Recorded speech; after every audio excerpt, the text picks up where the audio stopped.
after the warm spell we had last week and that incredible frog orgy. Everything has calmed down in the pond. Many of the frogs have actually left. I've seen them leaving on a wet night there 2 days ago, and they headed off back into the fields and the hedgerows where they usually like to hunt for food. Some will have stayed in the pond because they like to stay in the pond, and some will be in the surrounding area. Most go pretty far away. But here is the spawn.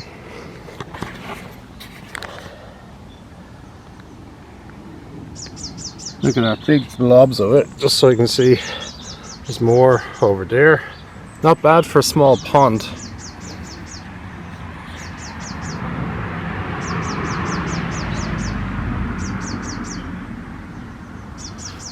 And if you look carefully, you can see those little black dots that are in the spawn. They are going to be the tadpoles. And look, some of them are already developing little tails. Like they're getting along kind of elliptical.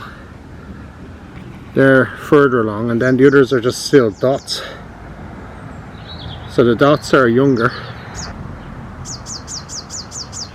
And now the duckweed, which is all over them, is probably providing them with some camouflage. Look at that, you can see dots there.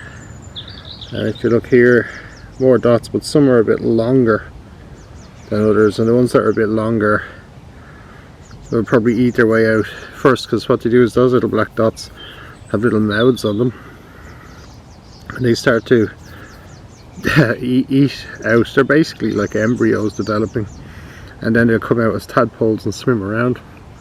So the first food they get is all that spawn, and then they'll start to go out into the water of the pond and feed on small things that are living in there, of which there are many.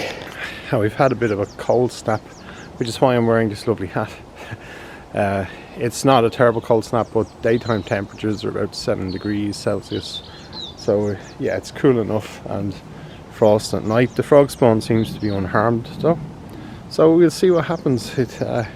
One thing for sure is this lawn here is going to be full of froglets in a few months' time. There'll be probably a few thousand of them, and eventually they'll spread out to other areas as they get bigger, and there's less food around to support so many frogs, and they'll be looking for bigger prey. And some will stay here and live in the bushes and things like that, like guardians.